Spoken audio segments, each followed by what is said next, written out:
สบายดีท่านผู้ชมที่เคารพต้อนรับท่านผู้ชมเข้าสู่รายการเส้นทางแห่ง3วันประวัติศาสตร์พบกับสุนิตาพิมพ์สอนพร้อมด้วยทีมงานมีเดียลาวในการนำเสนอข้อมูลข่าวสารเกี่ยวกับเหตุการณ์ประวัติศาสตร์ให้กับท่านผู้ชมนั้นได้รับทราบส่งต่อเรื่องราวในอดีตผ่านมาให้กับท่านผู้ชมนั้นได้รับทราบโดยผ่านรายการเส้นทางแห่ง3วันประวัติศาสตร์ของพวกเราเนาะรายการเส้นทางแห่ง3วันประวัติศาสตร์แม่นรายการที่แจกเสื้อให้กับท่านผู้ชมนั้นได้พร้อมกันร่วมตอบคำถามและพวกเขาก็มีแต่ละตอนจนมาถึงมื้อนี้ท่านผู้ชมแม่นตอนที่14แล้วซึ่งตอนที่14ในมื้อนี้พวกเขาจะเว้าเกี่ยวกับหัวข้อที่ว่ามากผลแห่งการนำพาของพรรคในการพัฒนาประเทศชาติคงเขตพัวพันต่างประเทศเนื้อในเป็นแนวใดอีกจังหน่อยพวกเขามารับฟังพร้อมๆกันแต่สำหรับตอนนี้พวกเขาไปเฉลยผู้โชคดีที่ตอบคำถามถูกในวันพุธที่ผ่านมานี้ก่อนว่ามีไผแดพวกเขามาติดตามนํกัน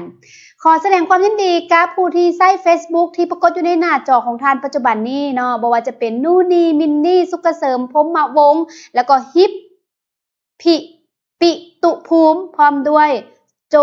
นัทโนวาหรือว่าตืดแต่ว่าตามปรากฏอยู่ในหน้าจอปัจจุบันนี้เนาะท่านผู้ชมฉะนั้นขอให้ติดต่อมาหับเสื้อในรายการของพวกเขา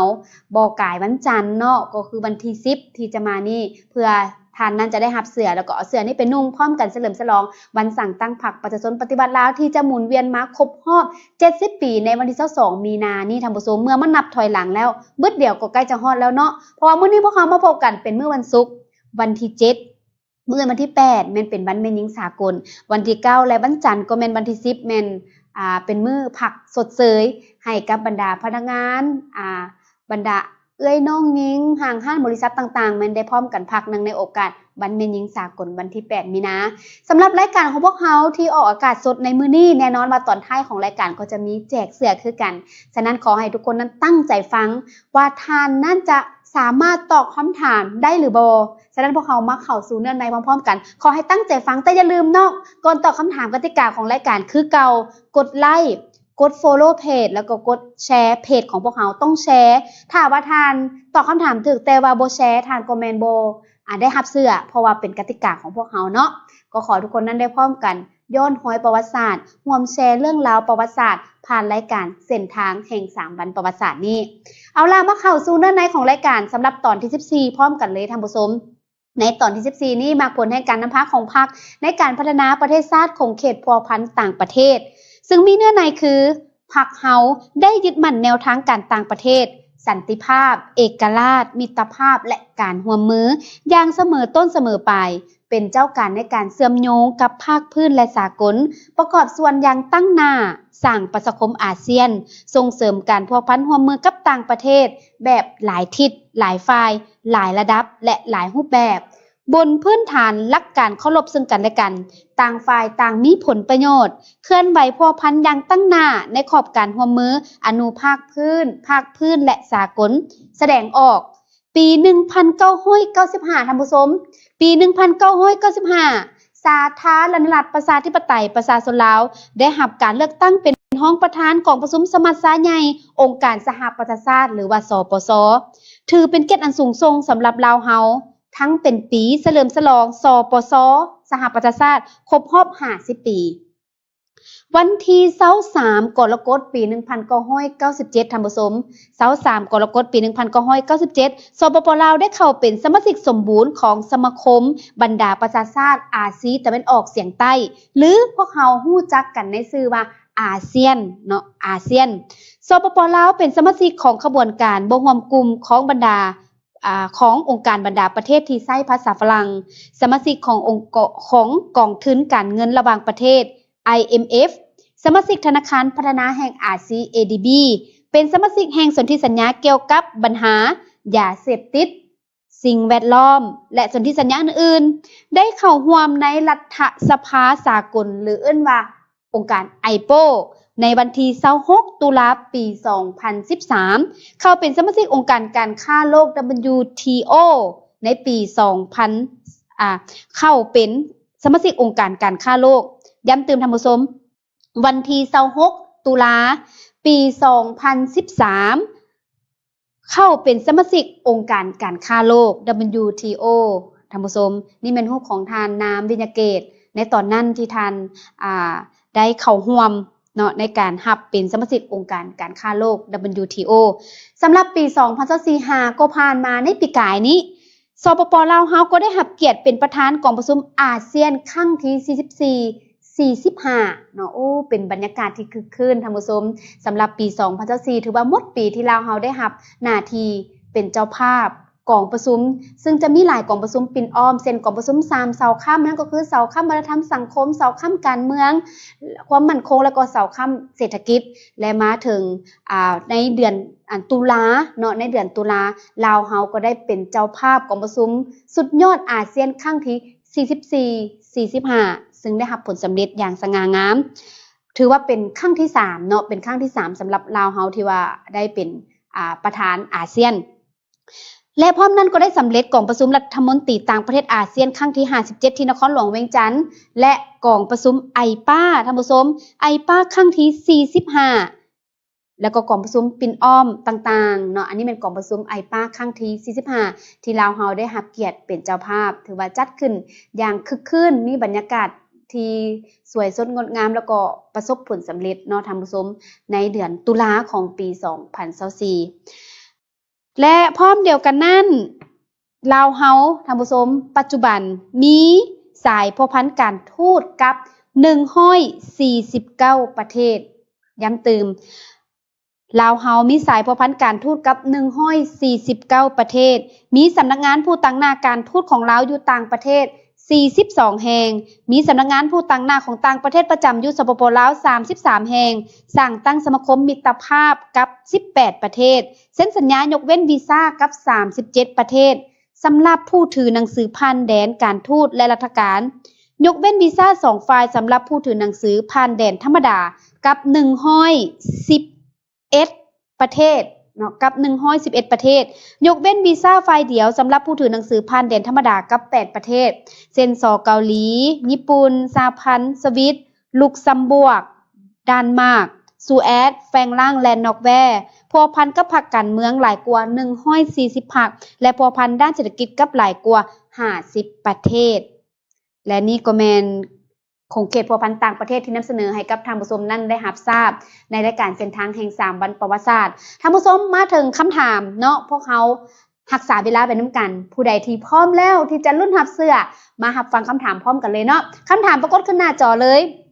ซึ่งคำถามถามว่าสปป.ลาวได้รับเกียรติเป็นประธานกองประชุมสุดยอดอาเซียนเทื่อที่3เนาะท่านผู้ชมเทื่อที่3หรือว่าครั้งที่3ในปีใดย้ำเติมสปป.ลาวได้รับเกียรติเป็นประธานกองประชุมสุดยอดอาเซียนเนาะกองประชุมสุดยอดอาเซียน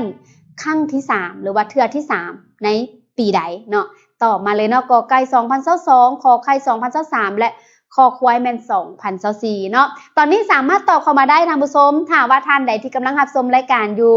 อยากจะได้เสื้อจากรายการของพวกเราเนาะในรายการเส้นทางแห่ง3วันประวัติศาสตร์มีเป็นเสื้อโปโลแล้วก็เป็นเสื้อคอมมอนให้กับท่านผู้ชมนั้นได้เลือกเนาะสามารถเลือกได้ว่ามักแบบใดขอเพียงแต่ท่านนั้นตอบถูกเนาะ2ผู้โชคดีเท่านั้นย้ำเติม2ผู้โชคดีสำหรับคำถามนี้ฉะนั้นผู้ใดที่ว่ายังบ่ได้กดแชร์เถื่อคือเพียงแต่ท่านตอบคำถามว่าตอบถูกเนาะบ่ได้แชร์กับสละสิทธิ์ตืดๆฉะนั้นขอให้ทุกคนนั้นได้พร้อมกันกดไลค์เนาะแล้วก็แชร์ถ้าว่าแชร์บ่เป็นกันหรือว่าบ่ฮู้จักแชร์พอตู้แม่ตู้บ่รับชมอยู่ทางต่างแข่งโอ้แม่อยากได้เสื้อเด้ลูกแต่ว่าแม่บ่ฮู้สิแชร์ก็ต้องได้ถามคนอยู่ทางข้างเติมเนาะว่าวิธีแชร์คือแนวใดเนาะเพื่อจะได้รับเสื้ออยากให้ทุกท่านนั้นได้พร้อมกันร่วมแชร์เรื่องราวประวัติศาสตร์ร่วมแชร์ผลสำเร็จในระยะซุ้มปีผ่านมาก่อนที่พวกเขาจะมาพร้อมกันเฉลิมฉลองวันสั่งตั้งพรรคประชาชนปฏิบัติรับครบรอบ70ปีที่จะมาถึงในวันที่22มีนานี้ท่านผู้ชมเนาะซึ่งพวกเขากำลังสุ่มใส่ในการที่อนามัยเฮือนซานบ้านซองพากันติดทุ่งซาดทุ่งผักทุ่งทิวอนามัยถนนหนทางทุกอย่างให้มีความสะอาดงามตาเพื่อต้อนรับวันสั่งตั้งพรรคที่จะมาถึงนี้เอาละคำถามที่1ผ่านไปแล้วเนาะตอบกันเข้ามาแล้วเนาะไปที่คำถามที่2เลยเบิดเวลาแล้วเนาะตื้อๆไปที่คำถามที่2เลยท่านผู้ชมคำถามที่2ปรากฏอยู่ในหน้าจอของท่านในตอนนี้ถามว่าสปป.ลาวมีสายพัวพันการทูตกับจักรประเทศย้ำคำถามเติมเนาะสปป.ลาวมีสายพัวพันการทูตกับจักรประเทศกอไก่149ประเทศขอไข่150ประเทศและคอควาย151ประเทศตอบกันเข้ามาเลยเนาะ กอไก่ขอไข่หรือคอควายย้ำตืมกอไก่ขอไข่หรือคอควายเนาะท่านผู้ชมเนาะสปปลาวมีสายบ่ปันการทูตกับจักรประเทศตอบกันเข้ามาเลยเนาะ TikTok แม่นกอไก่บ่เนาะ149ประเทศหรือคอไข่150ประเทศหรือจะเป็นคอควาย151ประเทศตื้อๆเนาะตอบกันเข้ามาในตอนนี้เลยเนาะผู้ใดที่ว่ากำลังรับชมรายการพวกเฮาอยู่เนาะกับรายการเส้นทางแห่ง3วันประวัติศาสตร์เดี๋ยวจะให้ทีมงานนั้นได้กวดเบิงว่าทันได้มีการเฮ็ดตามกติกาของพวกเฮาบ่โดยเฉพาะเป็นกดไลค์เพจกดติดตามเนาะกด follow กดติดตามแล้วก็กดแชร์เนาะแบ่งปันกดแชร์เนาะจะเขียนว่าจะมีปุ่มที่เขียนว่าแชร์แล้วท่านก็ไปกดแชร์บนหันหรือว่าท่านอยากให้ผู้ใดอยู่ในกลุ่มหมู่ของท่านผ่านทาง WhatsApp ผ่านทาง Messenger และอื่นท่านก็สามารถแชร์เพจมีเดียลาวที่แจกเสื้อนี้ไปในกลุ่มของหมู่ของท่านก็ได้เพื่อพร้อมกันรุ่นหับเสื้อเส้นทางแห่ง3วันประวัติศาสตร์เป็นเสื้อที่มีโลโก้70ปีแห่งวันสร้างตั้งผักอยู่เอิกไส้อย่างสวยงามเนาะท่านผู้ชมเนาะฝากกันในรายการพวกเฮาและมาถึงตอนท้ายของรายการแล้วก็ต้องขอบใจผู้ให้การสนับสนุนรายการเนาะขอบใจมายังธนาคาร JDB เนาะธนาคารร่วมพัฒนาขอบใจ PTL Holding ขอบใจธนาคาร ST หรือว่า ST Bank ขอบใจมายังลาวโทรคมมนาคมมหาชนหรือว่าลาวเทเลคอมที่ได้สนับสนุนรายการของพวกเขาและก่อนที่พวกเราจะจากกันเกือบสุนิต้าลืมขออนุญาตเฉลยคำตอบก่อนเนาะคำตอบเนาะของคำถามข้อหนึ่งที่ได้ถามไปว่าลาวเฮาได้เป็นประธานกองประชุมสุดยอดอาเซียนครั้งที่3ในปีใดคำตอบที่ถูกต้องคือปี2024ถูกต้องเนาะ2024แม่นแล้วครั้งที่3ในปีกายนี่ที่พวกเราได้เป็นประธานอาเซียนส่วนครั้งที่2แม่น2016และครั้งที่1ก็แม่นปี2004เนาะเทื่อนี้เป็นเทื่อที่3หรือว่าเป็นครั้งที่3ที่ลาวเฮาได้รับเกียรติเป็นเจ้าภาพในปี2024ก็คือปีกายนี่และคำถามที่2มาเฉลยคำตอบพร้อมๆกันเลยที่ถามว่าลาวเฮามีสายพันธการทูตกับจักรประเทศในปัจจุบันนี้คำตอบที่ถูกต้องคือข้อกอไก่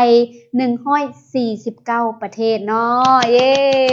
ขอแสดงความยินดีนำเนาะกับผู้ที่โชคดีที่ได้รับเสื้อแล้วทีมงานของพวกเขาจะแจ้งให้กับท่านผู้ชมนั้นได้รับทราบว่าแม่นไผเป็นผู้โชคดีเนาะผ่านทางเพจมีเดียลาวพวกเขาให้ติดตามผ่านเพจเนาะว่าไผจะเป็นผู้โชคดีสำหรับตอนนี้สุนิต้าวิมลสอนพร้อมด้วยทีมงานต้องขอลาท่านผู้ชมนั้นไปก่อนแล้วก็ขอให้ทุกคนนั้นมีความสุขในมื้อพักผ่อน